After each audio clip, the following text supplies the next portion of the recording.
Alhamdulillah alladzi bi ni'matihi tatimmus shalihat. Segala puji bagi Allah Jalla Jalaluh, yang karena nikmatnya kebaikan-kebaikan menjadi sempurna. Segala kenyamanan yang kita rasakan, segala kesuksesan yang kita raih, segala tawa, senyum adalah murni karena karunia Allah Azza wa Jalla. Tapi kita juga susah. Sebagian kita sedang ada masalah.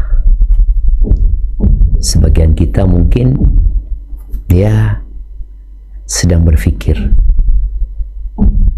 mencari solusi untuk masalah yang dihadapi.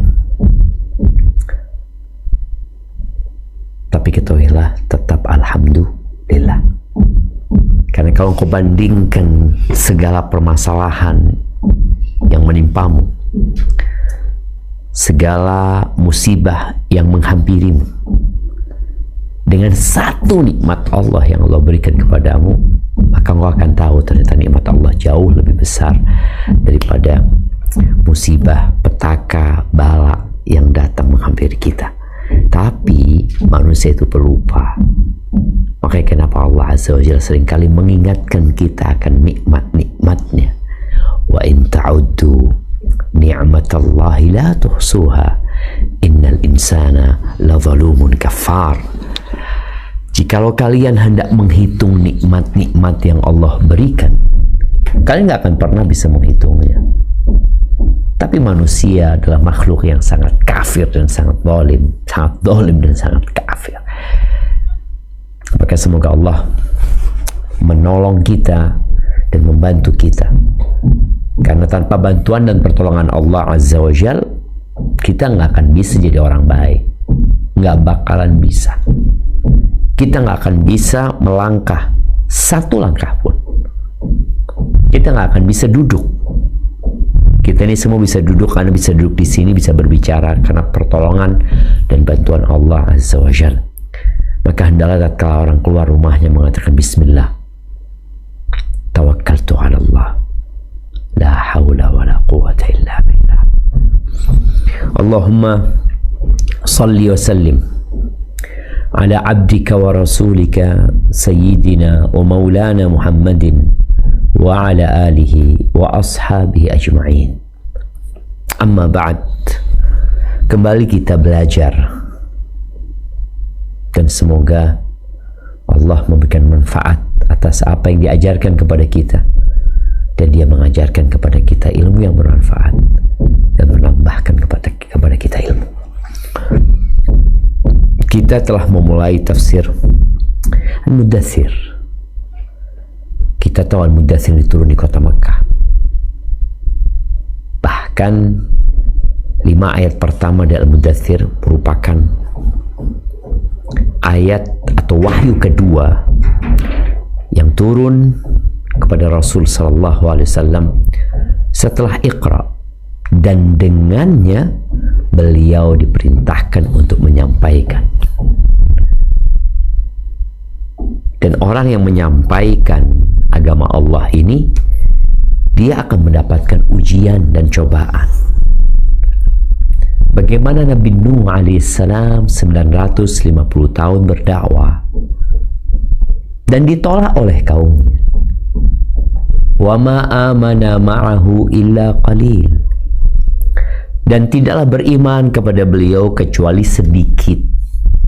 Yang diriwayat Ibnu Abbas dikatakan 80 orang mungkin. 950 tahun. Sudah sedikit beliau dicemooh, disakiti, dimaki, dibuli.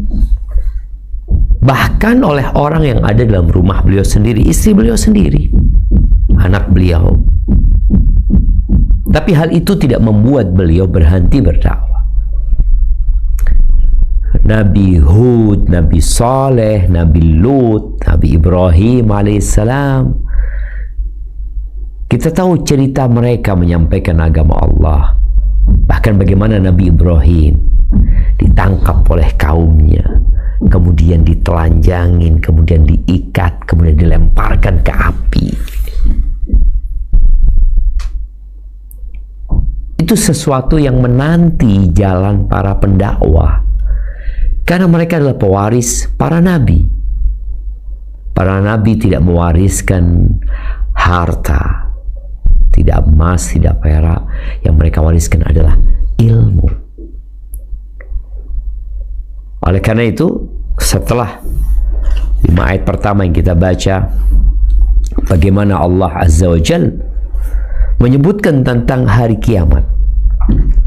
Wali rabbika fasbir, dan untuk memenuhi perintah Rabbmu bersabarlah. Suruh sabar.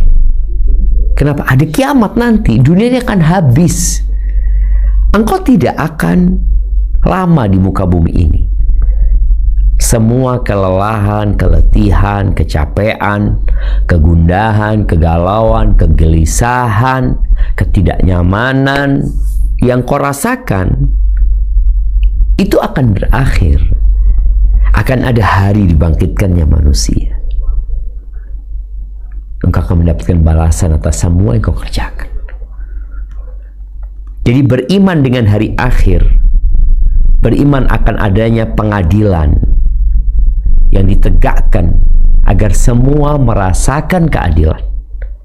Itu membuat manusia yang hidup termotivasi untuk terus berbuat baik dan bersabar menghadapi apapun yang terjadi. Karena dia tahu ini nggak lama, terus nanti aku akan dapat balasan gitu loh. Ada hasilnya. Seperti seorang yang merantau di tengah hutan belantara, lalu di sana ternyata dia kerjanya menambang emas. Dia nggak dapat sehari 2 hari, tapi ada harapan, dia ada emasnya di sini. Keluarganya menanti berpisah dengan jarak yang cukup jauh, pertemuan yang ya sangat jarang, tapi itu dikerjakan terus karena ada keyakinan. Ketika dia dapat 1 kilo emas, semua kelelahan itu akan terlupakan. Sebagaimana tatkala engkau meletakkan kakimu di surga Allah Azza wa Jalla, istirahat. Dan selama-lamanya. Bukan seperti tadi, orang penambang emas dapat emas 1 kilo, dia gembira, tapi dia harus kerja lagi, dia harus capek lagi. Sedangkan seorang muslim nantinya, ketika dia meletakkan kakinya, surga Allah Azza wa Jalla, selesai. Engkau akan lupa dengan semua kesusahan dan kesulitan. Maka kita harus sabar. Wali rabbika fasbir. Baik.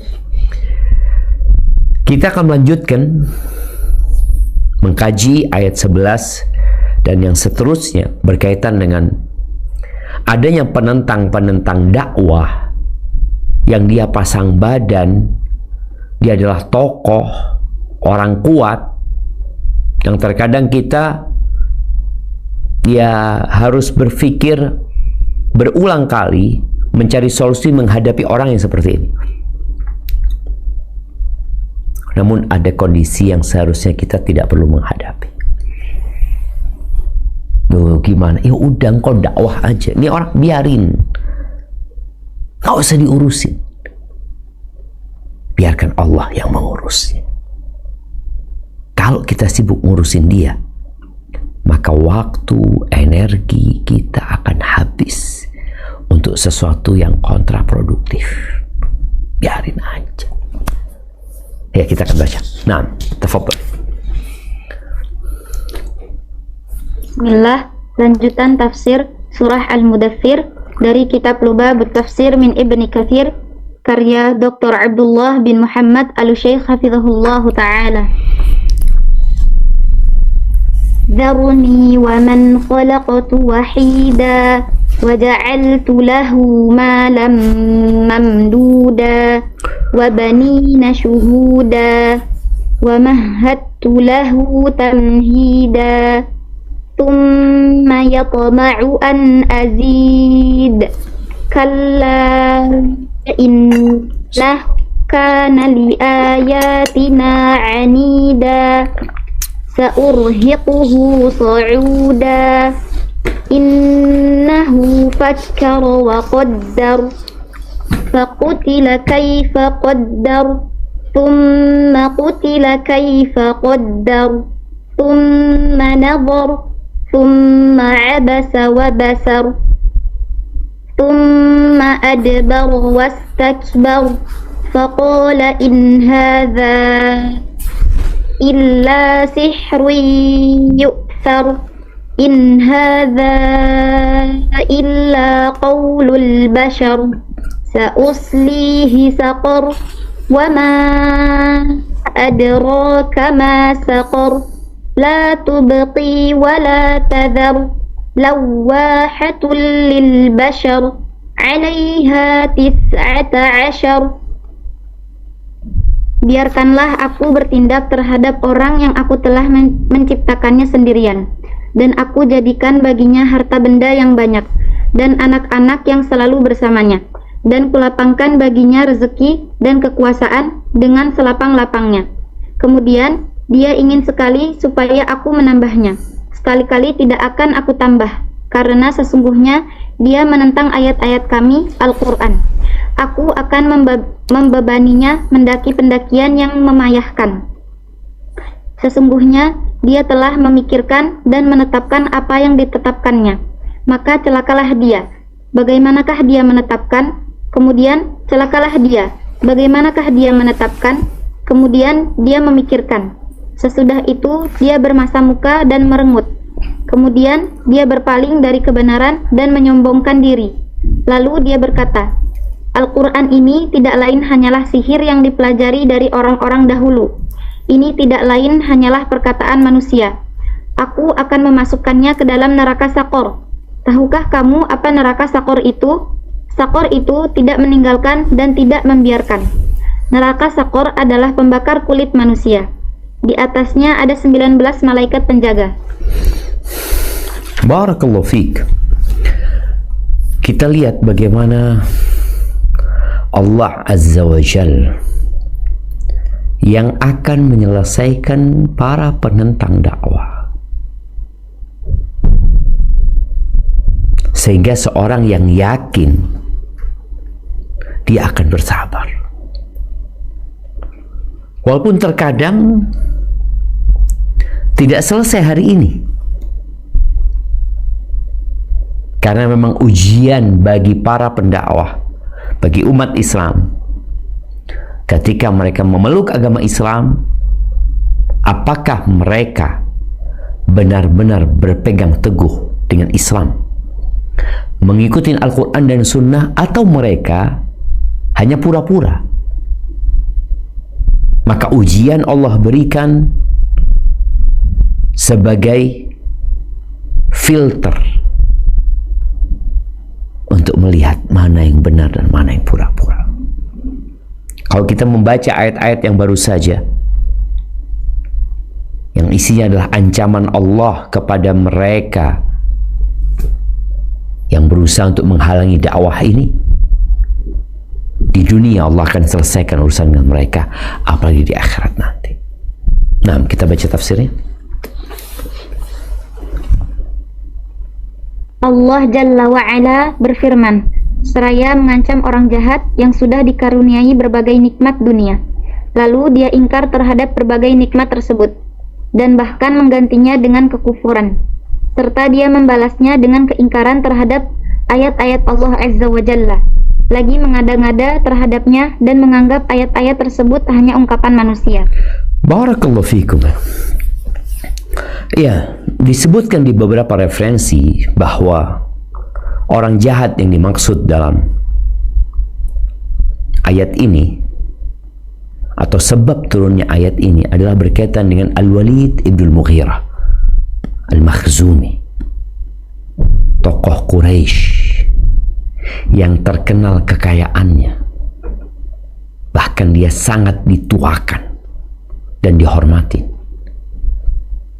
di Dikatakan bahwa Ka'bah itu setahun yang mengganti kiswahnya adalah Al-Walid bin Mughirah. Tahun depan yang ganti adalah kelompok-kelompok orang Quraisy.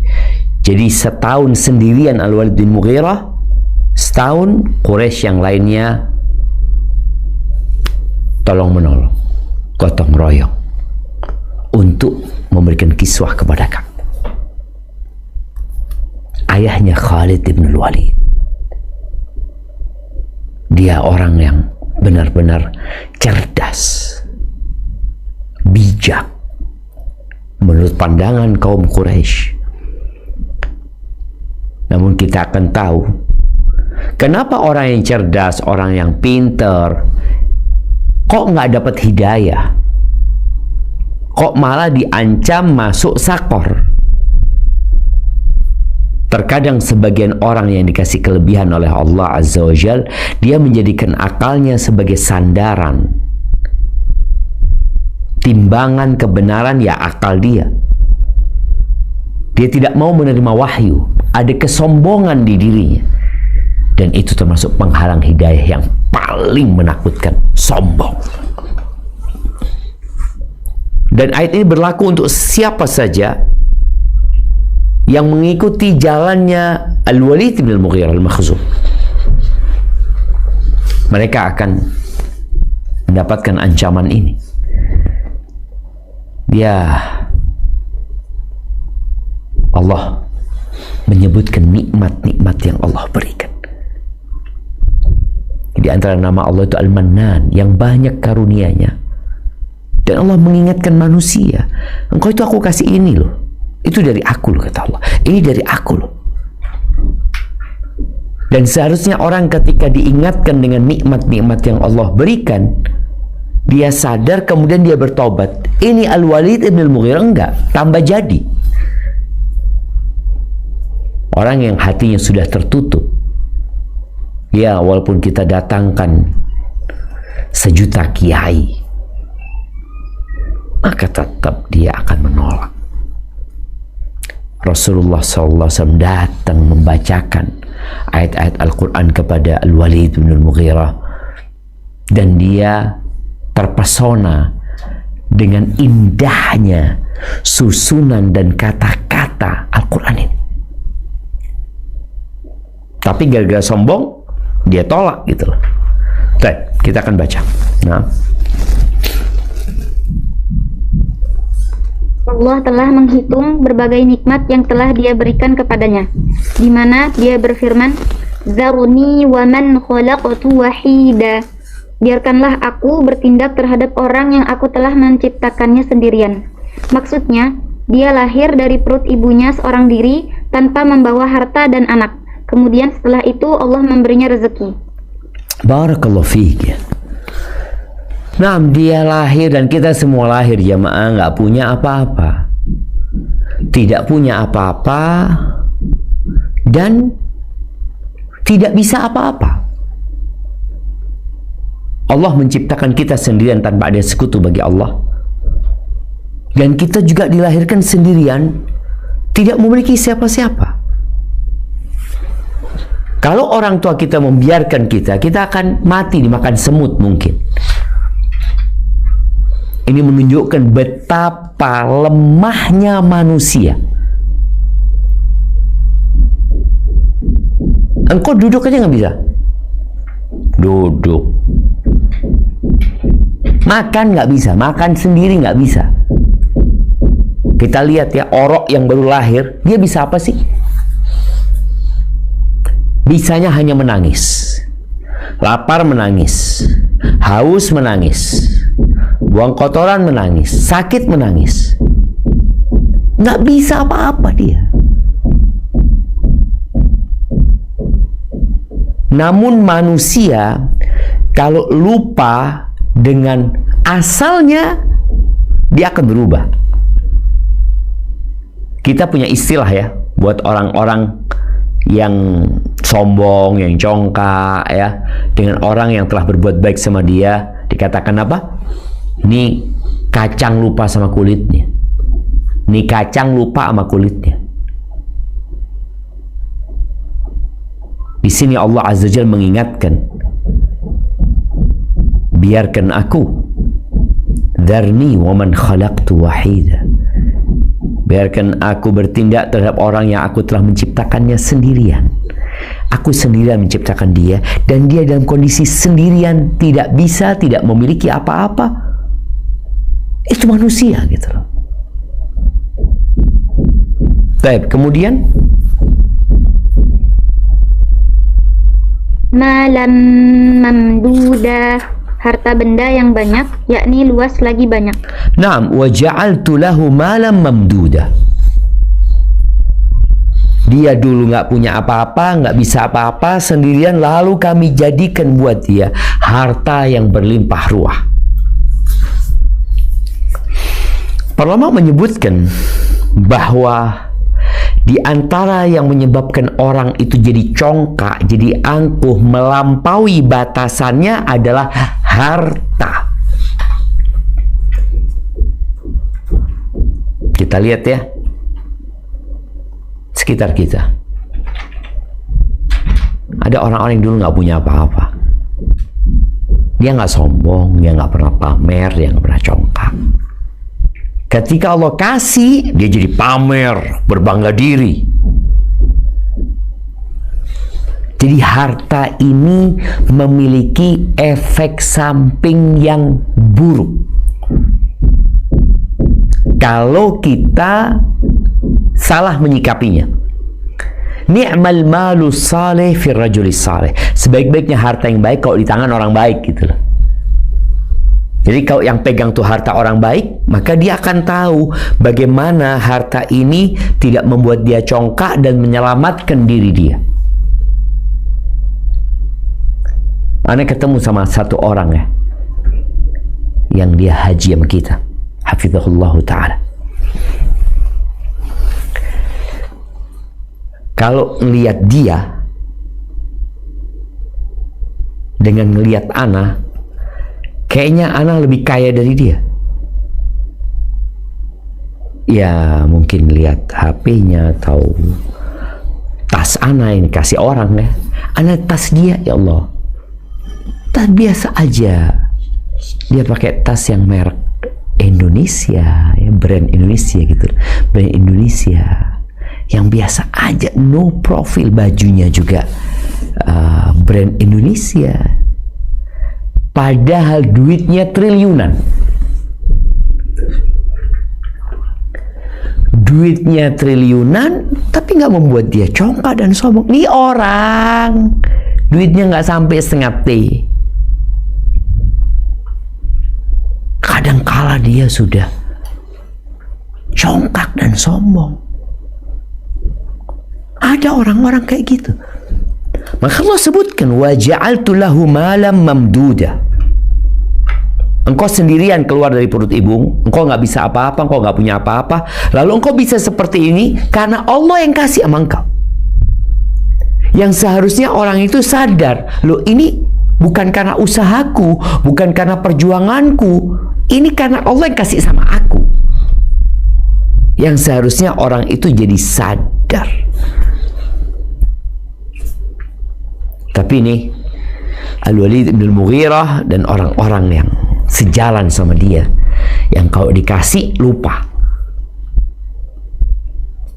Ya, kalau bicara hartanya Al-Walid bin Al-Mughirah, dia memiliki harta yang berkembang. Jadi punya usaha. Kan ada orang punya duit tapi mati duitnya, artinya sudah segitu aja duit dia. Tapi dia punya harta yang berkembang, jemaah. Disebutkan dalam beberapa referensi, Ibnu Abbas mengatakan, kana lahu baina Makkah wa Taif ibil wa hujur wa na'am wa jinan wa abid wa jiwal. Di antara kota Mekah dan Taif, dia punya onta-onta, ya, dia punya kambing-kambing, dia punya binatang ternak, dia punya kebun-kebun, dia punya budak-budak. Dia orang yang terhormat, jemaah. Al-Walid bin Al-Mughirah ini, jemaah. Cuma tadi memang hartanya ada efek buruknya. engkau jadi ingin pamer gitu loh. Karena orang berpikir loh, kalau aku punya harta nggak dipamerin buat apa? Makanya kalau kita lihat beberapa penjahat ya, itu ketahuan karena dia pamer kekayaannya. Akhirnya ketahuan nih dapat duit dari mana engkau gitu loh. Engkau apa sih usahamu? Pekerjaanmu apa? Kok bisa pakai barang yang mahal banget gitu loh. Karena ternyata memang efek buruk dari kekayaan itu telah masuk di dirinya, maka dia ingin memamerkan. Ya, akhirnya dia sendiri yang akan menderita. Jadi Allah sebutkan di sini bahwa Allah telah menjadikan buat dia harta yang luas sekali. Dikatakan bahwasanya Al-Walid bin Mughirah ini orang yang spesial, jemaah. Dia salah satu orang agung memang, jemaah.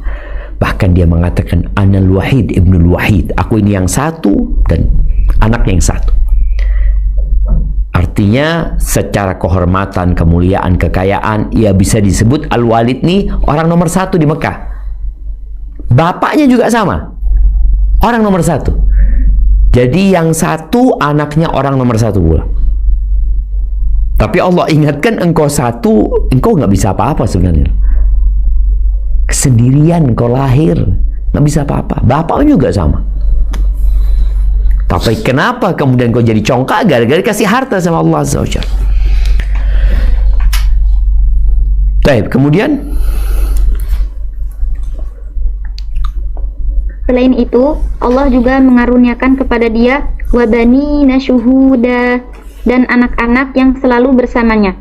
Mujahid mengatakan, artinya anak-anak mereka itu selalu hadir bersamanya, tidak bepergian untuk berdagang, tetapi urusan tersebut ditangani oleh budak-budak beserta orang-orang bayaran mereka, sedang mereka sendiri hanya duduk di dekat ayah mereka untuk bersenang-senang semata. Yang disebutkan oleh As-Suddi, Abu Malik, Asim bin Umar bin Qatadah, mereka ini berjumlah 13 orang. Ibnu Abbas dan Mujahid mengutarakan mereka berjumlah 10 orang. Sungguh demikian merupakan nikmat yang sangat luar biasa menyenangkannya, yaitu kebersamaan mereka di dekatnya. Barakallahu fikum ya. Kita lihat disebutkan di sini wabanina syuhuda. Banin itu anak laki-laki. Ya, dia punya anak bukan hanya laki-laki, tapi dia punya anak laki-laki yang untuk dibanggakan. Dan anak laki-lakinya ini selalu ada bersamanya. Kita lihat sekarang ya, di zaman modern kayak gini, kayak orang, anaknya berapa Pak? Anaknya alhamdulillah, anak-anak 5 umpamanya. Oh, putra-putri ya, putra semua gitu loh. Tapi satu ada di Jakarta, satu ada di Bandung, satu ada di Jogja, satu ada di Papua, satu ada di Makassar. Bapak di mana? Di Jember. Ada anaknya? Nggak ada. Nggak ada, sendirian anak. Walid tidak. Disebutkan dia punya anak, dia mengatakan 10. Putranya, belum putrinya. Putranya. Walid ini sepupunya siapa? Abu Jahal dikatakan dia. Al-Walid ini tadi 10 anaknya yang putra-putra selalu ada bersamanya. Ada di Mekah, nggak kemana-mana. Bukan lagi safar kayak, lagi dagang yang menunjukkan oh mereka sedang merantau, mereka sedang mencari rezeki, mereka sedang enggak. Sudah settle bapaknya. Seakan-akan semua anaknya dibikinkan rumah-rumah mewah, nggak usah kemana-mana. Terus bagaimana dengan bisnisnya? Mereka sudah mengambil manajer-manajer untuk menjalankan bisnisnya. Anak-anaknya makan siang kumpul ya. Ada acara ini semua anaknya ada bersama dia. Benar-benar nikmat ya ma. Ya kita sendiri kalau dapat nikmat kayak gitu ya Allah ya. Ketika orang dikasih tahu anaknya gimana, alhamdulillah anaknya ada di sini semua gitu loh. Ini nggak jauh sih, ada di sini, ada di sini. Makan malam bareng. ada acara rapat, ini Al-Walid diapit oleh anak-anaknya yang 10, karena Walid sampai tua umur, sampai 90 ke atas ya, dengan anak-anak yang selalu mendampingi ayah. Ini nikmat yang cuma sekali lagi, kadangkala nikmat itu digunakan untuk berbangga-banggaan yang mengantarkan kepada keangkuhan dan kecongkakan. Maka apa gunanya harta kalau ternyata jadi petaka buat kita? Makanya ada orang yang ingin kaya tapi sampai mati nggak kaya. Bersyukurlah kepada Allah. Boleh jadi Allah menyelamatkanmu dari efek samping kekayaan itu, sehingga engkau hidup tawadhu. Bahkan Nabi SAW mengatakan al-badadatu minal iman, kesederhanaan itu termasuk dari iman ya. Jadi kadang-kadang kita perlu ya tidak menampilkan kekayaan, ya udah pakai baju biasa, pakai sandal biasa, mungkin naik kendaraan umum ya, berkumpul sama orang-orang yang biasanya mungkin kendaraan pribadi terus ya, sekali-kali naik kendaraan umum. Untuk apa? Untuk menghancurkan kecongkakan dan kesombongan di diri. Engkau mungkin dihormatin orang, tapi kalau engkau di kendaraan umum nggak ada yang kenal sama engkau. Jadi biasa aja engkau duduk, nggak ada yang mempersilahkanmu. Nih Allah kasih nikmat Al-Walid, wa banina syuhuda. Ketika anak-anak orang kaya di Mekah berangkat ke Syam 1 bulan, 2 bulan baru balik ya. Kalau tanya mana anakmu lagi ada di Syam, oh anakmu lagi ada di Yaman, yang ada di mana? Walid, lah, anaknya ada terus. Maka hati-hati kalau Allah kasih nikmat kepada kita, jangan sampai kita kufur itu nikmat. Di antara adab yang Allah berikan adalah kita dibiarkan tenggelam dalam nikmat itu dan kita lupa mensyukuri. Taib. Kemudian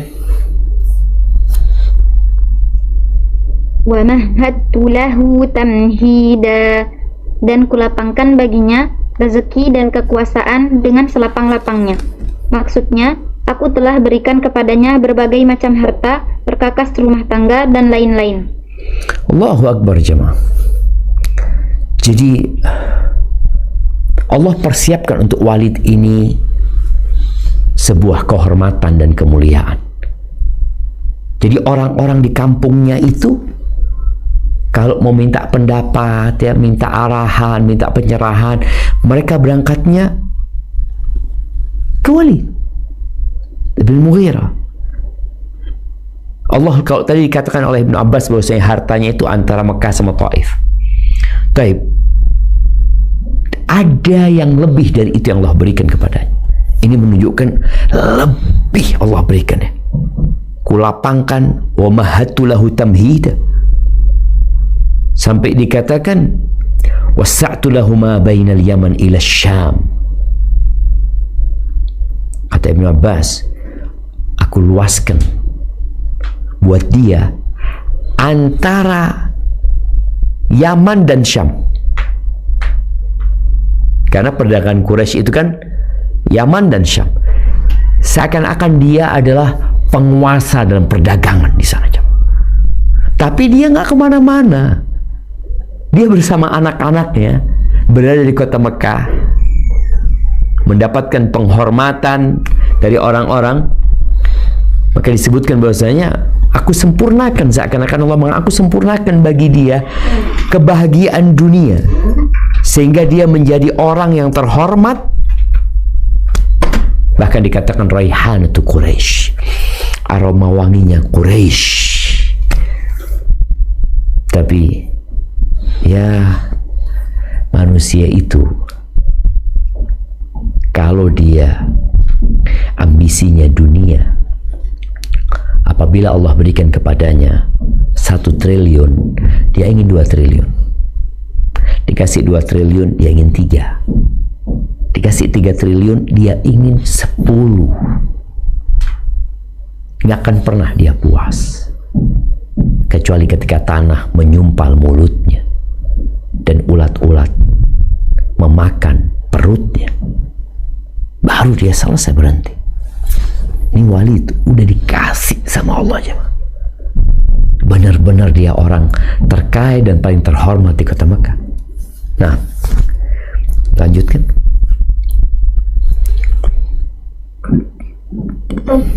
Yatma'u an azida kalla innahu kana li ayatina anida. Kemudian dia ingin sekali supaya aku menambahnya.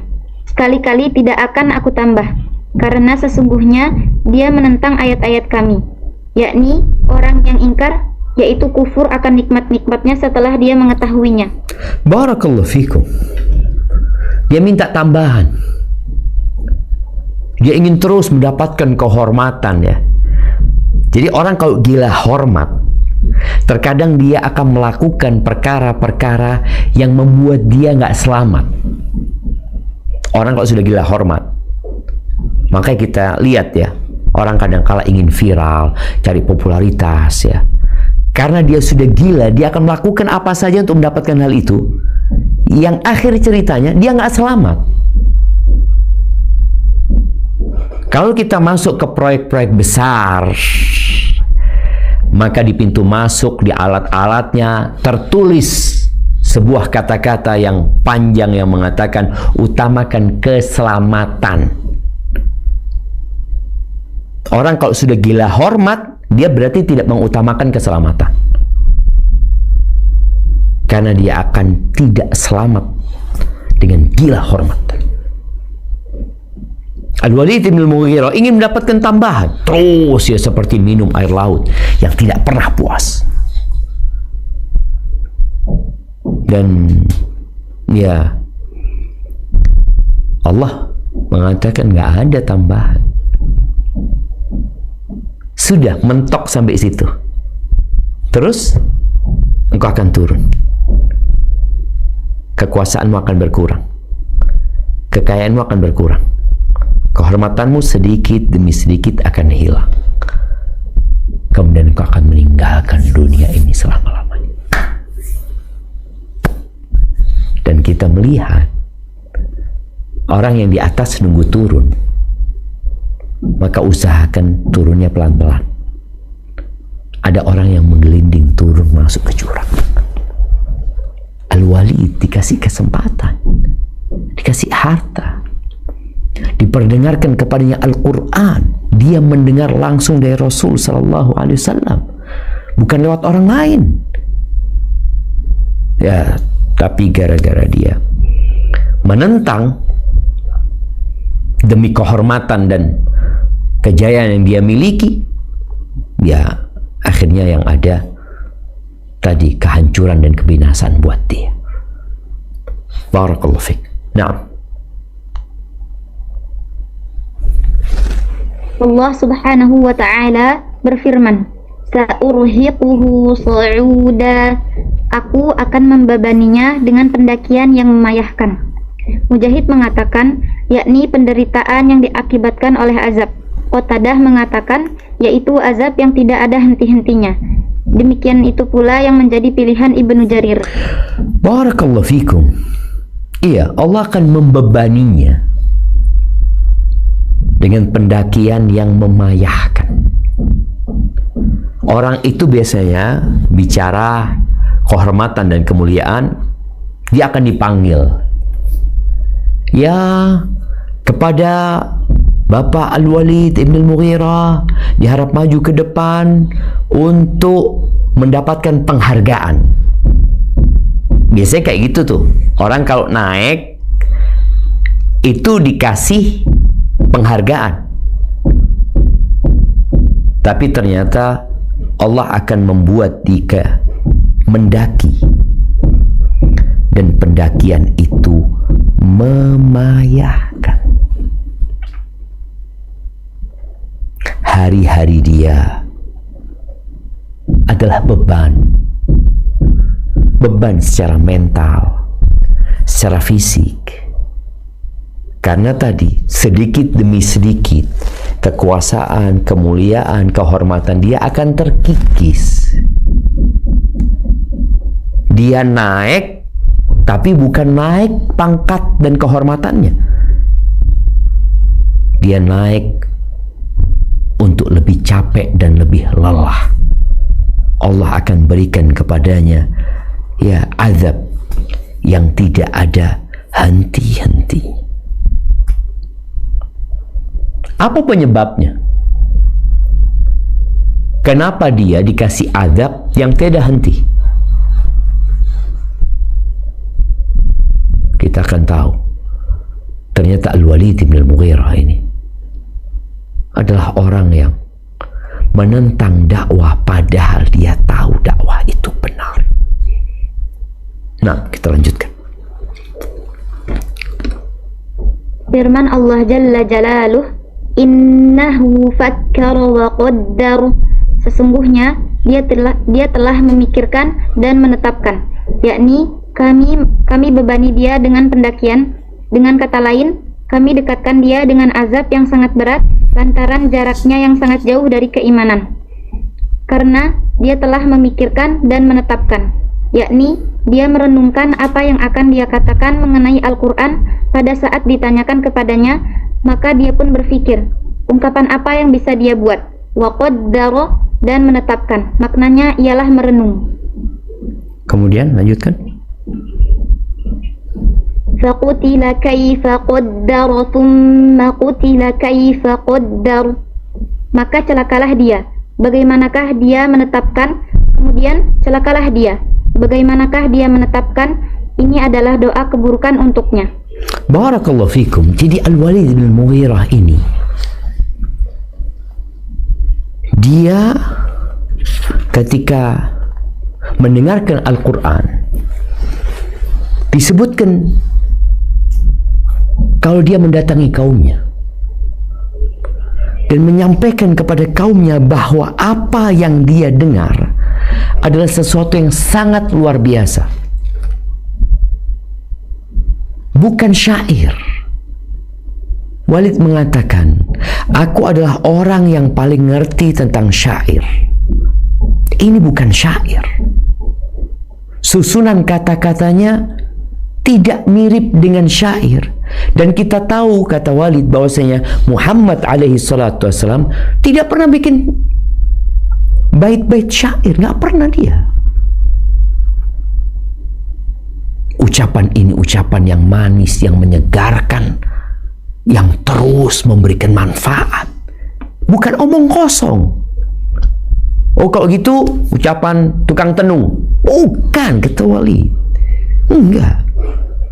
Kita tahu bahwasanya Nabi Muhammad SAW hidup bersama mereka, nggak pernah melakukan perdukunan, ramalan, nggak pernah.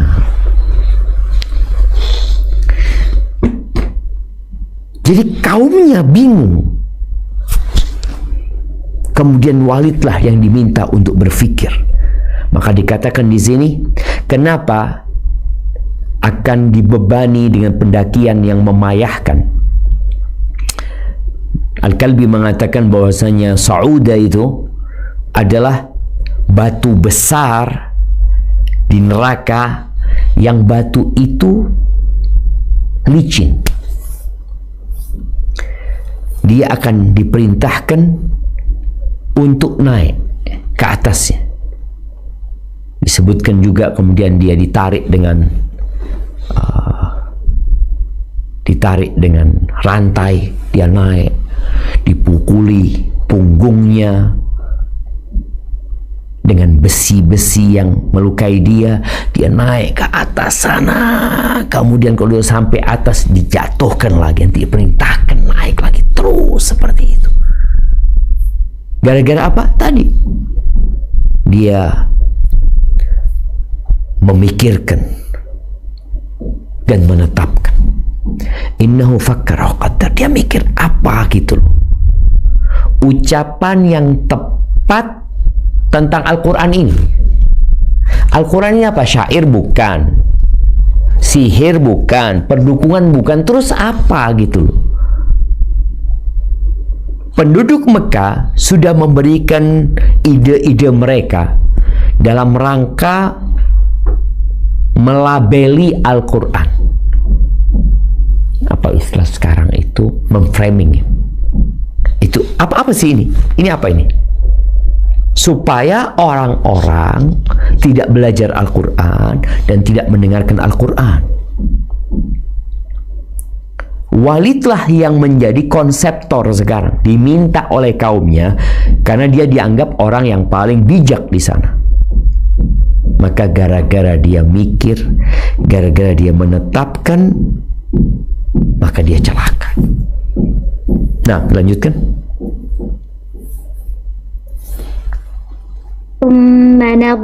Kemudian dia memikirkan, yakni melakukan pandangan ulang dan perenungan. Abas, sesudah itu dia bermasam muka, meremut, yakni menarik kedua matanya dan mengerutkan dahi. Wabasar, dan merengut, yakni sinis dan tampak benci. Dari kata itu pula muncul ungkapan Taubah bin Humair, wa qad rabani minha sududun ra'aituhu wa i'raduha an hajati wa bisuriha. Dan aku dibuat ragu oleh beberapa rintangan yang aku temukan dan penghalangan serta kesinisannya terhadap kepentinganku. Barakallahu fikum. Naam, ahibati fillah. Orang cerdas itu biasanya yang akan melakukan perenungan,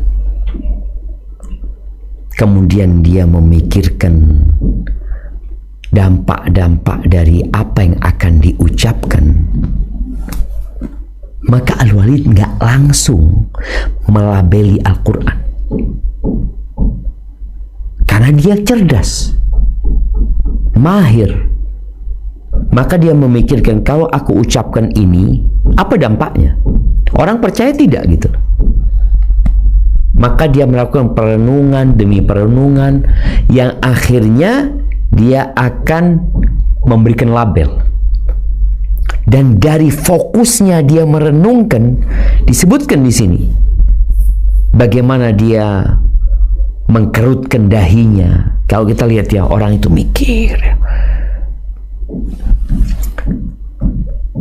Itu yang dilakukan oleh Walid.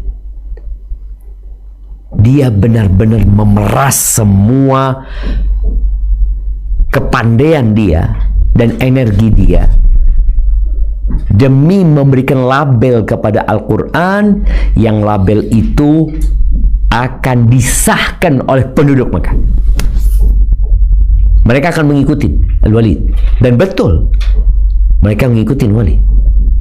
Maka betapa besarnya dosa dia, yang seharusnya orang dikasih akal ini memikirkan mana yang benar lalu mengikutinya. Ini enggak. Bagaimana dia memikirkan menolak kebenaran. Dia yakin bahwasanya Al-Quran tidak seperti yang dikatakan oleh penduduk Mekah, tapi bagaimana caranya menolak kebenaran. Walid menjadi konseptor utama, dia aktor utamanya. Nah, lanjutkan. Firman Allah tabaraka wa ta'ala, "Tsumma adbar wastakbar." Kemudian dia berpaling dan menyombongkan diri, yakni berpaling dari kebenaran dan kembali dengan sikap sombong lagi enggan tunduk kepada Al-Quran. Lanjutkan. Faqala in hadza illa sihrun yu'thar. Seraya berkata, Al-Quran ini tidak lain hanyalah sihir yang dipelajari, yakni sihir yang dinukil oleh Muhammad dari orang-orang sebelumnya, dan dia menceritakannya dari mereka. Lanjutkan. Maka itu dia berkata, in hadza illa qaulul bashar. Ini tidak lain hanyalah perkataan manusia, yakni bukan firman Allah. Adapun orang yang disebutkan di dalam redaksi ayat-ayat di atas bernama Al-Walid bin Al-Mughirah Al-Makhzumi, salah seorang pemimpin Quraisy. Semoga Allah melaknatnya. Barakallahu fikum. Kita lihat ya, setelah dia merenung, memikirkan ya, bertafakkur, ternyata dia berpaling dan menyombongkan diri. Seakan-akan dia mendapatkan ide cemerlang yang akan digunakan untuk label wahyu yang diturunkan kepada Nabi alaihissalatu wassalam. Apa kata dia?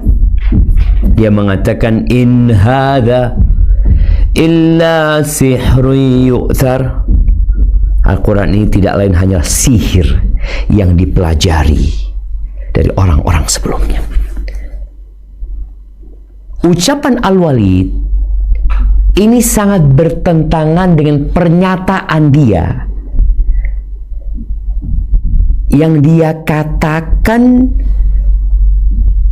ketika dia mendengarkan Al-Quran. Artinya dia mendengarkan lalu dia spontan memberikan penilaian.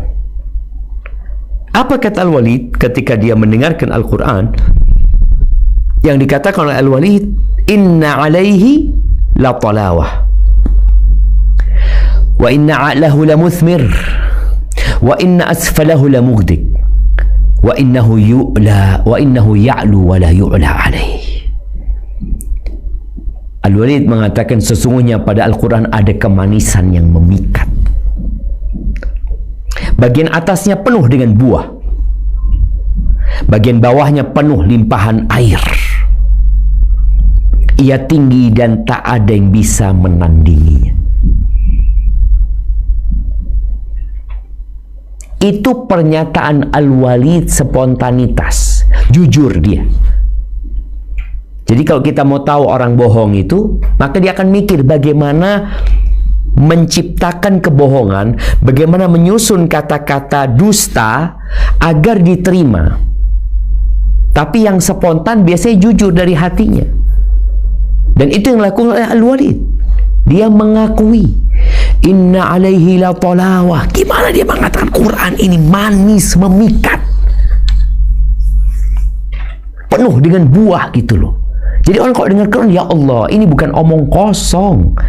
Bukan seperti syair-syair yang dibuat oleh bangsa Quraisy, oleh sastrawan dan pujangga bangsa Arab. Enggak. Bukan juga komat kamit penyihir ya, mantra-mantra, enggak jelas. Kalau namanya mantra itu kadang-kadang enggak jelas. Dan ucapan ini enggak ada yang bisa nandingin udah. Kok setelah dia dipaksa oleh kaumnya karena khawatir kehilangan pamor dia, kehormatan dia, akhirnya dia memberikan pernyataan yang sangat tidak relevan dengan Al-Quran. In hadza illa sihrun yu'thar. Ini tidak lain hanya sihir yang dipelajari, yang diturunkan dari orang-orang terdahulu. Lalu kata dia, in hadza illa qaulul bashar. Ini hanya omongan manusia. Ya, kalau omongan manusia silahkan ditiru. Al-Quran sudah memberikan tantangan kepada bangsa Quraisy, dan sampai hari ini tantangan itu masih terbuka. Kalau ada yang mengatakan Quran ini omongan manusia, berarti dia mengatakan seperti yang dikatakan Al-Walid. Al-Quran ini kalamullah, bukan Nabi yang menyusunnya, bukan Nabi yang membuatnya, bukan Jibril yang mengarangnya, tapi tanzilum min rabbil alamin. Allah menurunkannya. Maka di sini disebutkan bahwa yang dimaksud dengan orang tadi adalah Al-Walid bin Mughirah. Ya, dia benar-benar ingkar setelah Allah memberikan kepadanya kekayaan, kekuasaan, kehormatan, kemuliaan, pamor. Tapi ternyata apa yang Allah berikan kepadanya tidak mengantarkan dia kepada Allah, tapi dia berpaling dan sombong. Kita tahu yang namanya sombong itu batarul haqqi wa ghamtun nas. Sombong itu adalah menolak kebenaran dan meremehkan orang lain. Dan biasanya sombong itu dekat dengan orang-orang yang berkuasa, dekat dengan orang-orang kaya, karena dia punya yang dia sombongkan. Walaupun nggak selalu ya orang kaya sombong. Seperti tadi yang Anda ceritakan, ada orang-orang kaya yang tawadhu, bahkan kita nggak tahu kalau dia orang kaya. Sebaliknya ada orang-orang yang sebenarnya nggak kaya, tapi gara-gara penampilannya, gara-gara arogansi dia, ya pernyataan-pernyataan dia sehingga kita berpikir dia orang kaya. Enggak, padahal. Baik. Kita tahu kenapa Allah Azza wa Jal kemudian memberikan hukuman buat Al-Walid bin Mughirah dengan ucapannya sa'urhiquhu sa'uda. Kita tahu sebabnya. Baik. Azab apa lagi yang Allah akan berikan kepada dia?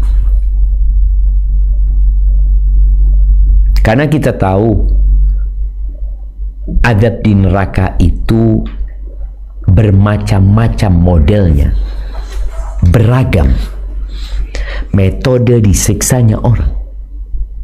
Yang jelas semua akan mendapatkan balasan sesuai dengan amalan dia.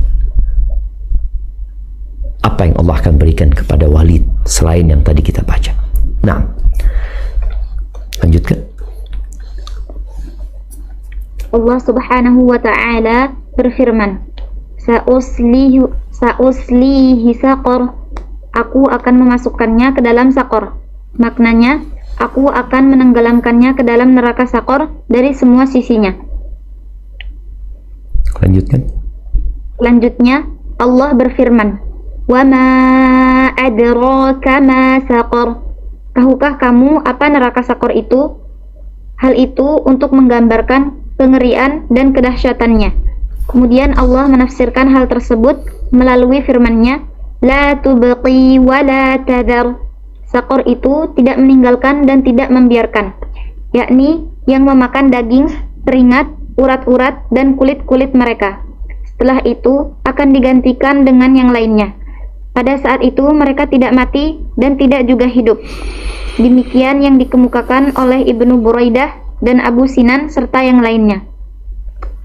Lanjutkan. Dan firman Allah Jalla wa'ala, Lawwahatul lil bashar. Neraka saqar adalah pembakar kulit manusia. Mujahid mengatakan, yakni yang membakar kulit. Abu Razin rahimahullah mengemukakan, membakar kulit sehingga menjadi hitam legam, lebih legam dari malam hari. Barakallahu fikum ahibati fillah. Firman Allah tabaraka wa ta'ala, Alaiha tis'ata asyar. Di atasnya ada 19, yakni dari para malaikat Zabaniyah terdepan, sedang postur mereka tampak besar lagi kasar. Barakallahu fik. Kita lihat di sini Allah berjanji akan memasukkan dia ke saqar. Walid masih hidup ya. Ketika ayat ini turun, Al-Walid ibn al-Mughirah masih hidup. Ini sebagai bukti Al-Quran adalah wahyu dari Allah Azza wa Jalla. Walid nggak masuk Islam. Sebagaimana Abu Lahab dengan turunnya tabbat yada abi lahabi wa tab. Abu Lahab nggak masuk Islam. Mungkin dia bisa berpikir bagaimana caranya aku mengatakan Quran ini nggak benar, ini buktinya aku masuk Islam. Enggak. Mereka tetap di atas kekufuran mereka. Apa itu saqar? Disebutkan di sini. Wa ma adraka ma saqar. La tubqi wa la tadhar. Allah jamaah. Saqar tidak meninggalkan dan tidak membiarkan. Sebutkan di sini dia akan membakar daging. Kemudian di sini disebutkan keringat ya. Sepertinya bukan keringat, tapi adalah otot-otot mereka ya. Jadi keringat ini, tunggu,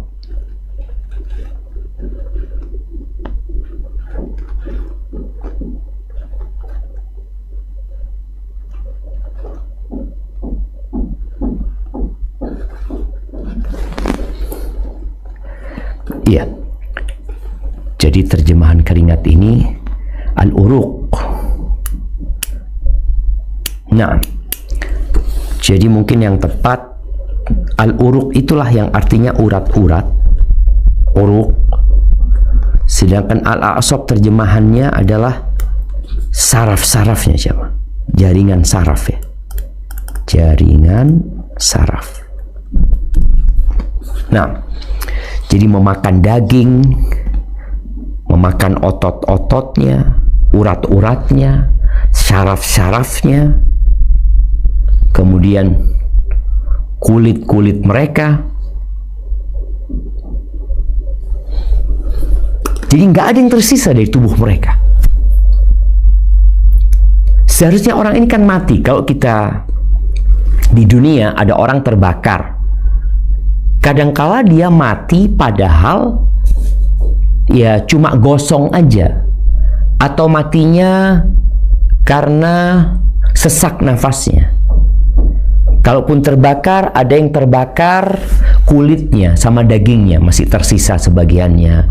Kita tahu ada yang namanya luka bakar 80%, 70%, ada yang 100% mungkin ya. Seperti itu.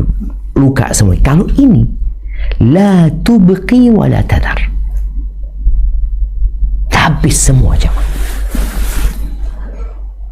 Tulangnya masih ada mungkin. Dia masih hidup. Lalu Allah kembalikan kulit, daging, otot, urat, saraf mereka kembali dia nyata. Kemudian dibakar lagi. Terus dia akan berteriak-teriak ya. Bagaimana Allah menyebutkan ya tentang penghuni neraka yang tentunya salah satunya adalah Al-Walid ibn Mughirah, wa hum yastarikhuna fiha rabbana akhrijna. Mereka teriak-teriak karena siksaan itu. Mereka minta dikeluarkan, mereka minta dibalikin ke dunia. Nggak ada. Nggak ada kesempatan itu lagi. Allah udah kasih waktu agar orang itu bisa kembali kepada Allah. Dan Al-Walid bin Mughirah sampai tua loh jemaah. Kasih umur yang panjang nih. Tapi dia tetap menolak mengikuti kebenaran. Ya dia meninggal dunia akhirnya dengan penuh kegundahan dan kegelisahan. Al-Walid bin Mughirah ini, dan dia tidak sempat kembali kepada Allah SWT. Disebutkan bahwasanya anak-anak Walid ada 3 yang masuk Islam, di antaranya adalah Khalid ibn al-Walid. Khalid ibn al-Walid. Tadi kalau dikatakan dia bangga dengan anak-anaknya, memang anaknya tokoh juga gitu loh. Anaknya itu tokoh juga yang dibanggakan. Salah satunya Khalid, ada Hisham ibn Walid juga, ada satunya, ada 3 orang dari putra-putra Al-Walid yang masuk ke dalam Islam. Adapun ayahnya, maka Allah Subhanahu wa taala memasukkan dia ke neraka Sakor, dan dia akan merasakan bagaimana penyiksaan yang sangat menyakitkan, dan orang-orang berharap mati karena siksaan tersebut, tapi orang itu tidak akan mati. Dia akan terus merasakan siksa itu. Alaiha 19. Ya, di atasnya ada 19 malaikat yang kalau kita membaca beberapa buku tafsir yang menyebutkan mereka adalah malaikat-malaikat yang sudah dicabut rahmat dari hati mereka. Kita tahu di dunia ini, ana baca atau ana dengar ya, ada pasukan-pasukan. Dulu cerita ketika Iran ya menyerang Syam ya, menyerang Suriah, itu ada pasukan elitnya yang namanya Shibiha. Shibiha ini pasukan hantu mungkin ya mereka ya, atau punya makna lain. Yang orangnya ini kayaknya udah disuntik sesuatu yang gak ada kasih sayang. Bayi-bayi diinjak kepalanya, disembelih sama mereka. Udah dicabut rahmatnya. Dikasih suntikan yang menyebabkan dia akhirnya nggak sayang lagi gitu loh. Nggak ada rasa kasihan. Itu di dunia yang mereka ya kecil ya, manusia biasa. Tapi malaikat-malaikat yang 19 ini besar-besar. Dan pemimpin dari semua malaikat penjaga neraka adalah Malik. Maka bagaimana penghuni neraka itu teriak-teriak, wanadau ya Malik. Mereka teriak, wahai Malik. Karena tahu sudah minta tolong sana, minta tolong sini nggak bisa. Mungkin kita bisa minta syafaat kepada pemimpinnya. Wanadau ya Malik liyaqdi alaina rabbuk. Mintakan kepada Tuhanmu agar mematikan kita. Mereka minta kematian. Dan Allah termasuk yang minta kematian tentunya. Apa kata Malik? Malik mendiamkan, tidak menjawab.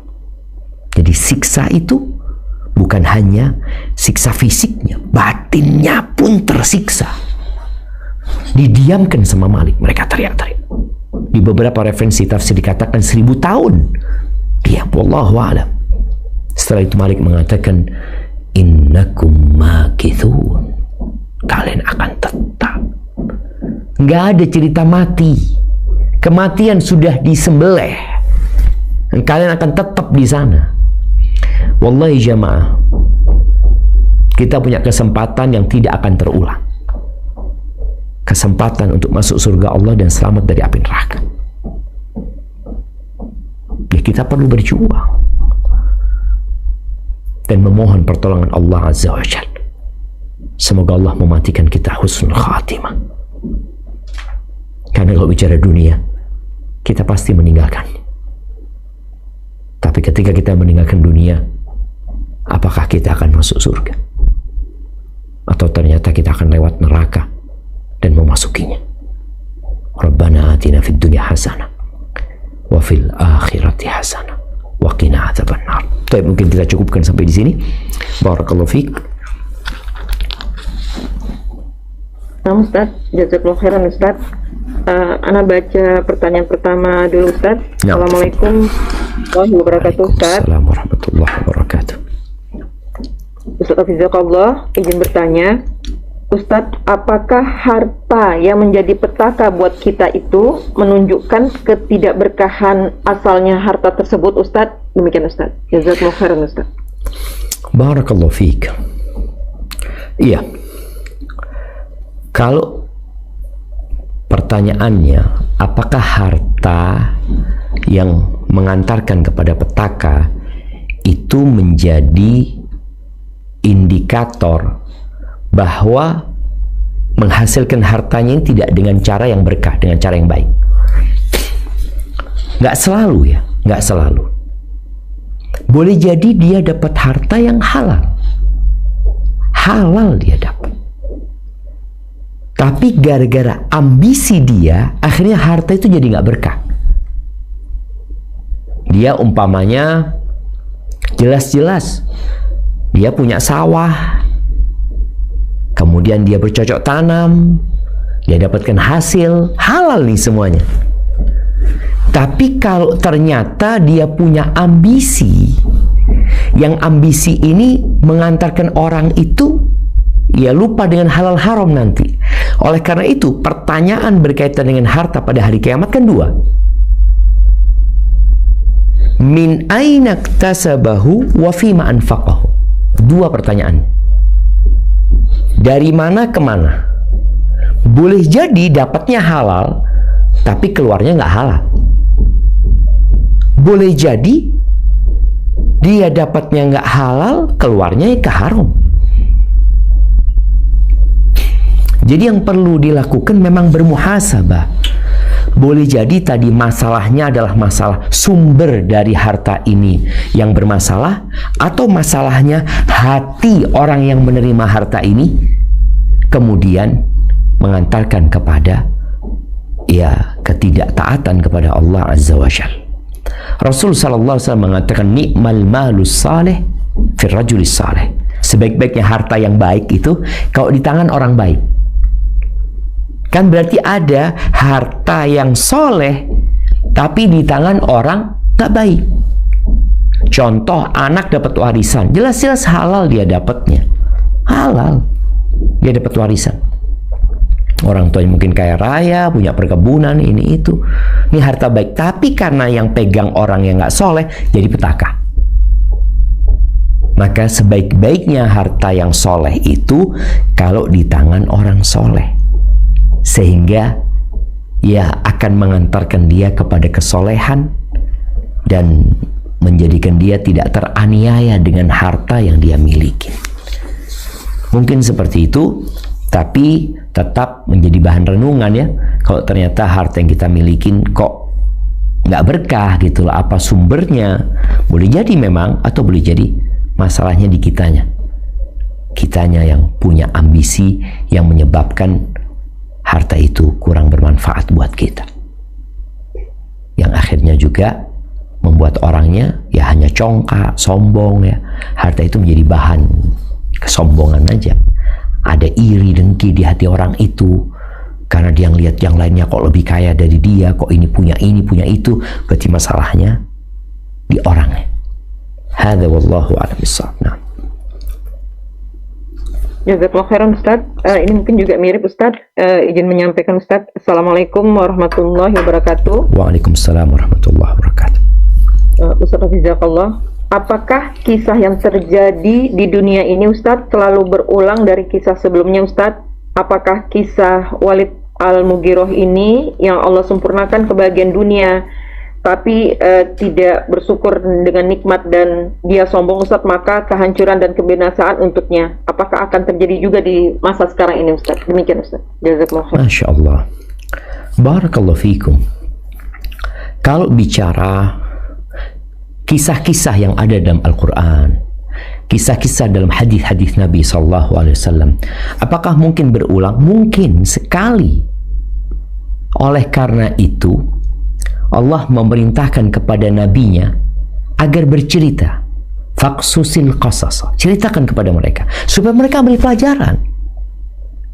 Kalau hal itu mungkin terjadi, kisah tentang 3 orang ya, yang botak, yang kulitnya rusak, yang buta, mungkinkah kembali terjadi? Mungkin, tapi dengan aktor yang berbeda, dengan kondisi yang beragam.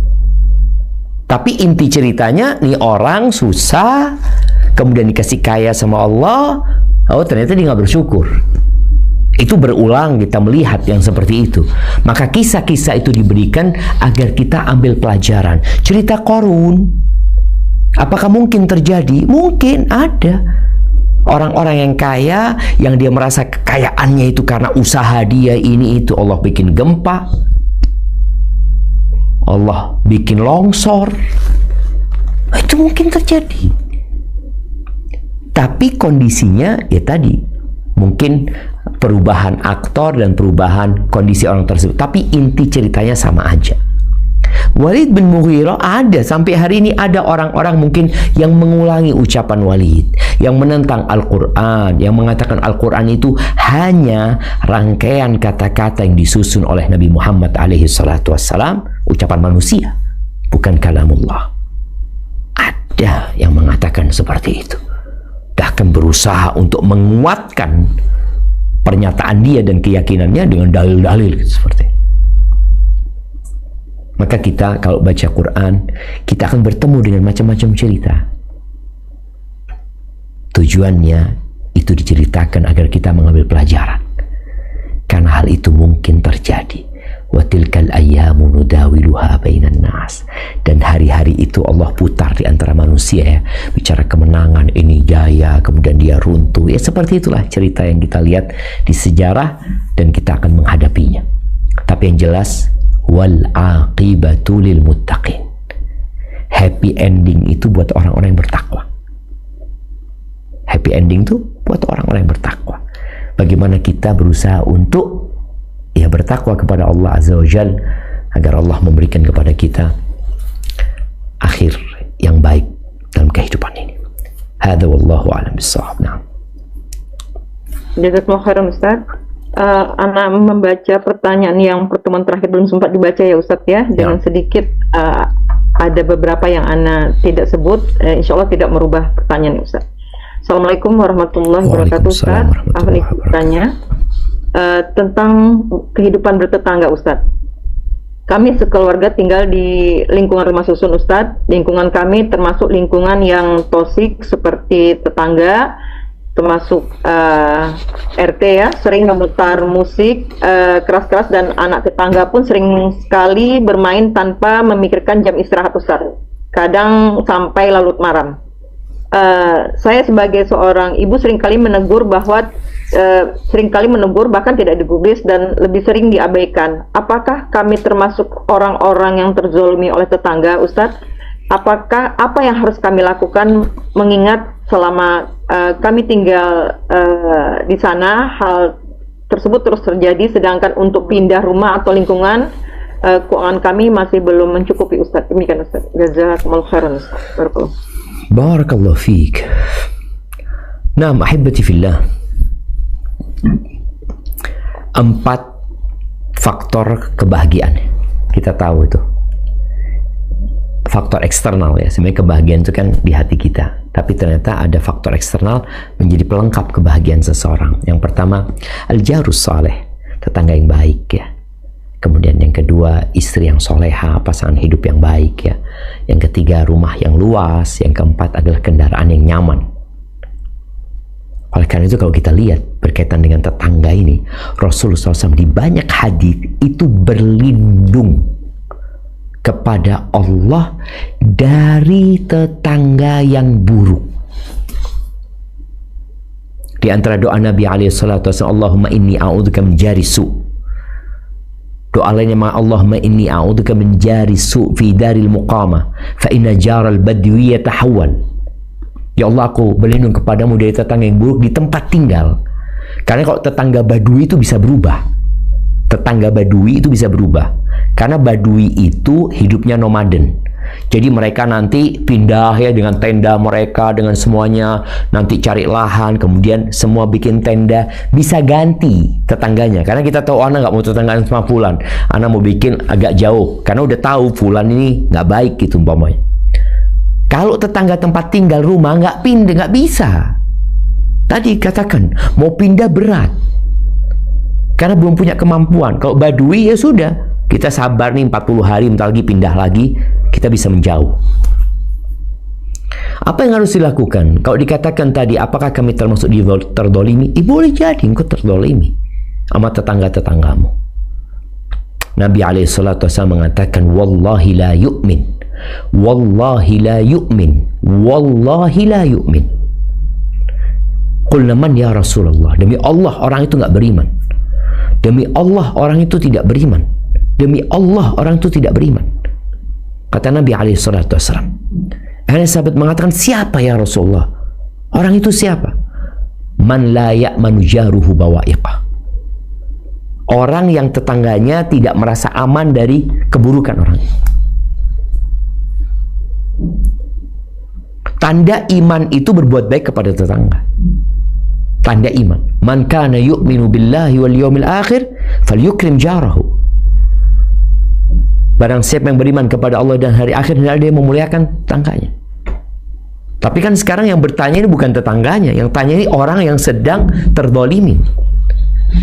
Maka nasihat ana, engkau mungkin yang pertama tadi perlu memperbanyak doa. Perlu memperbanyak doa.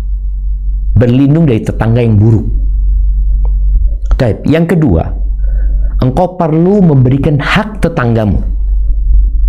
Kita ini seringkali nuntut tetangga untuk berbuat baik, sedangkan kita belum berbuat baik sama tetangga. Apa kebaikan-kebaikan yang sudah kau lakukan? Nabi SAW mengatakan, idza tabakhta maraqatan fa'akthir ma'aha wa ta'ah jiran. Kalau engkau masak ya, masak kuah daging itu banyakin kuahnya, lalu engkau perhatikan tetangga-tetanggamu, bagikan kepada mereka ya, kasih hadiah sama mereka. Jadi kita nih hendaklah jadi tetangga yang baik. Kita hormatin mereka, mereka kan nggak baik. Tunggu dulu. Engkau kan mengatakan mereka nggak baik, engkau ngasih nasihat nggak digubris, boleh jadi penyebabnya engkau yang belum baik sama mereka. Tapi kalau engkau berusaha berbuat baik sama mereka, engkau Engkau masak, punya sesuatu, bagikan ke tetangga, anak kita kirim ke tetangga. Udah jauh, nggak usah ngomong musik dia yang keras ya, bermain mereka nggak tahu waktu. Bagaimana kita berbuat baik dulu sama mereka.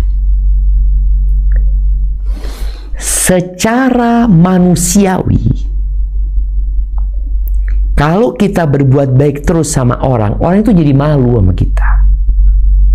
Kalau kita minta sesuatu, bang, mohon dikecilin bang ya, nggak tanpa marah-marah kita, anak kita masih lagi tidur ya. Oh iya ya, kita berusaha berbuat baik. Yang terjadi kadang-kala kan tadi, kita ini awalnya hidup nafsi-nafsi, kita juga nggak peduli sama tetangga, tetangga juga nggak peduli sama kita. Lalu ketika tetangga ganggu, kita menuntut hak kita. Sahih engkau menuntut hakmu, tapi engkau belum memberikan hak tetanggamu. Yang kita diperintahkan untuk memuliakan mereka, berbuat baik kepada mereka. Bagaimana Abdullah bin Amr bin As ketika dia nyembelih kambing, lalu dia berkata kepada membantunya yang sedang ngulitin kambing, "Idza faragta," kalau engkau sudah selesai ngulitin tuh kambing, "fabda bijarinal Yahudi." Yang pertama engkau kasih tetangga kita yang Yahudi. Sampai murid-muridnya heran, "Al-Yahudi? Yang kau kasih yang Yahudi?" Kita tahu bagaimana kelakuan Yahudi. Kata Abdullah bin Amr bin As, "Sami'tu Rasulullah sallallahu alaihi wasallam yaqul ma zala Jibril yusini bil jar hatta dhanantu annahu sayuwarrithu." Jibril, kata Nabi SAW, terus-terusan mewasiatkan kepada aku, memerintahkan kepada aku agar aku berbuat baik kepada tetangga, sampai aku mengira tetangga akan dapat warisan. Dari seringnya Jibril ngasih wasiat, tetanggamu ya, berbuat baik sama tetanggamu ya. Akhirnya Abdullah bin Amr bin As mengamalkan, sampai tetangga Yahudi kasih duluan. Kenapa? Karena khawatir anak buahnya ini nanti kalau bagi-bagi yang Yahudi diakhirkan. Maka tolong kasih duluan. Di situ juga ada unsur tadi, mencegah keburukan orang ini. Kalau tadi engkau nuntut hakmu, tapi engkau belum berbuat baik kepada dia, akhirnya engkau nggak digubris.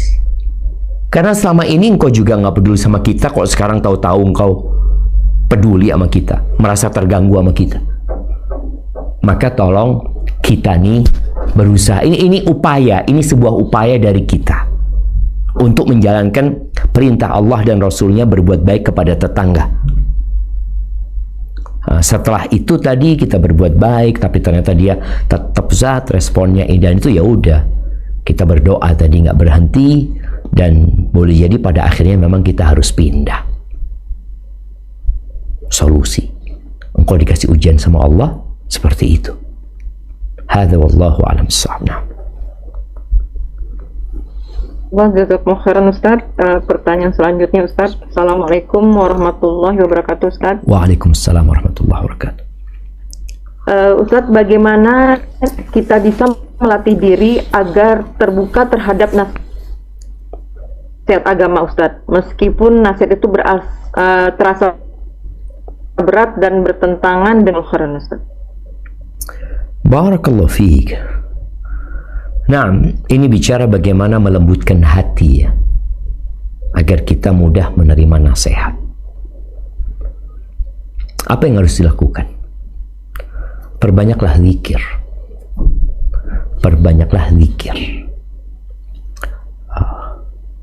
Ruh kita ini membutuhkan asupan vitamin ya, kemudian makanan-makanan yang menyebabkan dia jadi sehat. Ketika seorang banyak zikrullah, hatinya jadi lembut. Itu yang pertama.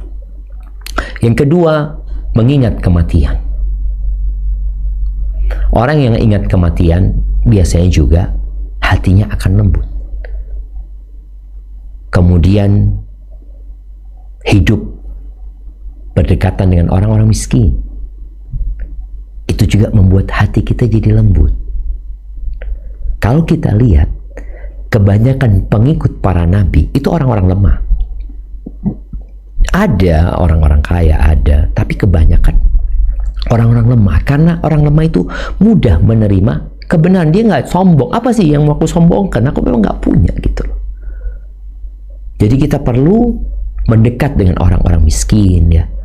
Yang itu juga akan membuat hati kita lembut. Yang keempat, memperbanyak istighfar. Karena penyebab hati jadi keras, sulit menerima nasihat adalah dosa.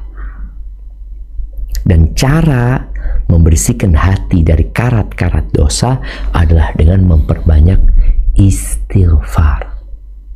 Memohon ampun kepada Allah Azza wa Jalla. Teruslah engkau beristighfar dan kau rasakan ketika engkau banyak istighfar, mohon ampun sama Allah, dikasih nasihat itu seneng kita. Kita bisa meneteskan air mata. Tapi ada kondisi orang yang udah berapa tahun anak nggak pernah nangis semuanya. Berarti ada masalah dengan hatinya. Karena hati yang subur akan mengeluarkan mata air. Yang mata airnya adalah air mata dia. Jadi lembut hatinya, menangis karena takut kepada Allah Azza wa Jalla. Itu mungkin beberapa yang harusnya dilakukan seorang hamba agar mudah mendengarkan nasihat ya. Karena wadah nasihat itulah hati tadi ya. Allah Azza wa Jalla mengatakan inna fi dzalika ladzikra liman kana lahu qalbun aw alqas sam'a wa huwa syahid. Itu ada peringatan yang bisa diambil pelajaran. Orang bisa memperbaiki diri. Tapi buat siapa? Liman kana lahu qalbun. Buat siapa yang punya hati. Artinya hatinya dalam kondisi yang siap untuk menerima. Lalu dia mendengarkan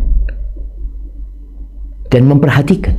Dia hadir gitu loh, nggak absen dia di situ. Karena kadang-kadang ada orang hadir kajian ya, tubuhnya aja, jiwanya sedang main HP, dia sedang WA fulan. Engkau ada di majelis ilmu tapi hatimu nggak ada di sono gitu loh. Berarti engkau di tempat lain. Maka tadi kenapa kadang-kadang nasihat nggak masuk? Karena engkau sedang nggak di situ.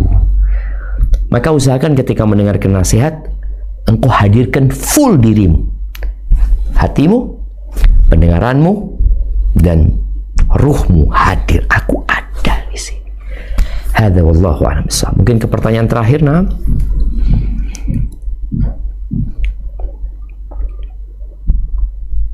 Assalamualaikum Ustaz. Waalaikumsalam warahmatullahi wabarakatuh.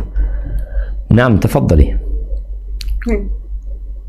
Semoga Allah selalu menjaga Ustaz dan keluarga dan selalu dalam kebaikan yang banyak. Allahumma. Boleh Anda bertanya dengan 2 pertanyaan Ustaz? Tafadhali, nah.